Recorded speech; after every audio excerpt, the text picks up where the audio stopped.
All right.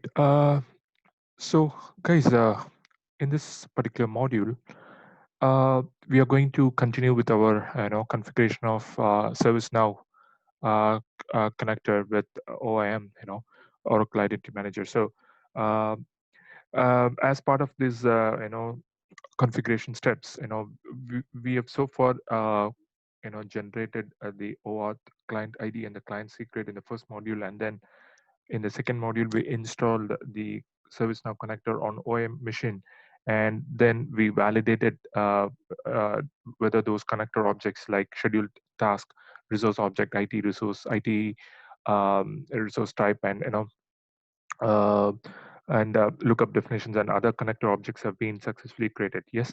So now let's get started. In this particular module, we are configuring the as part of the you know same connector configuration steps. We are going to configure the IT resource parameter. Okay.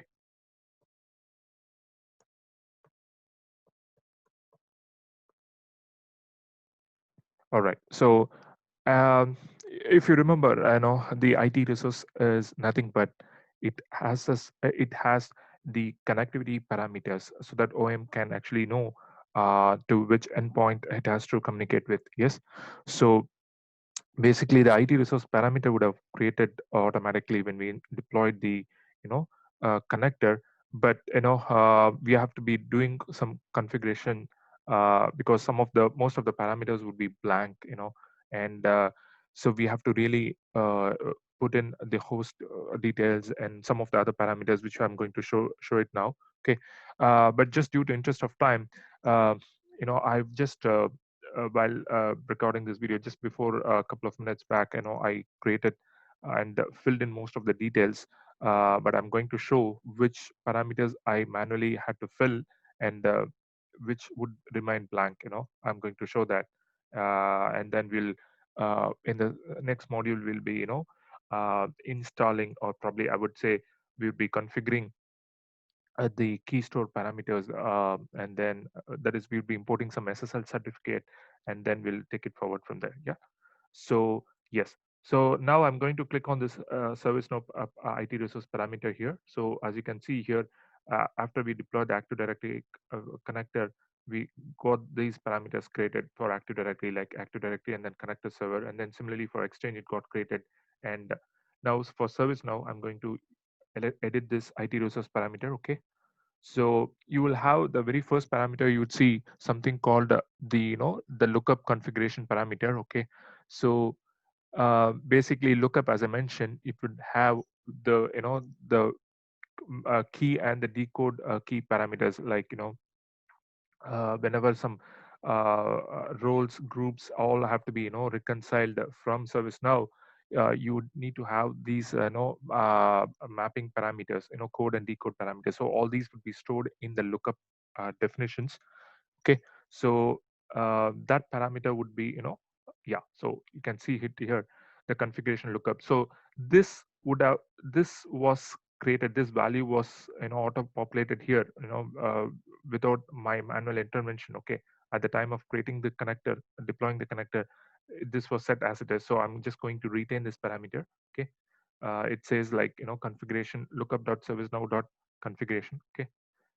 Now, connector server here, we are not going to use any connector server here, because OM and ServiceNow are going to be talking via the REST APIs and so on. So we are not going to configure any connector server parameter here. Okay. Now the third parameter, the authentication server URL, this we have to manually fill it. Okay.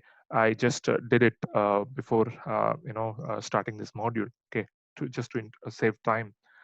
So here, this is the URL which you would normally use to access your service now. But the only thing which you have to make sure is your URL would be ending with the path OAuth underscore token. Okay, because we generated the OAuth client ID and the client secret. Okay, so it has to have some OAuth token to authorize whatever URL that we are trying to access via for accessing service now. So here I'm just using my dev instance URL, which I which I registered earlier, and then it will generate with ServiceNow, and then OAuth underscore token dot do. Okay, this you can actually refer it in your Oracle documentation also. Okay, so and the other thing is authentication type would be retained as it is. It would because this parameter will also be filled automatically um, as soon as we deploy the connector. Okay, this I'm not going to change it here. Authentication type would be retained. And so the next important parameter is the client ID. If you remember, we copied this client ID in our first module. I'm going to copy that same parameter here, and the same way the client secret would also be copied. Unfortunately, this is in plain text. Okay, so we have to make sure that in production we have to ensure that uh, we have to take some additional precautionary steps, that you set it as a complex password and so on. And then the host would be yeah, so whatever fields that I'm showing right now, like say the client ID, client secret, the host, password, and the username here, all these would be manually we will be filling it, whereas the configuration lookup and the authentication type and the SSL enable, these would be auto, this would be there when we try to um configure it.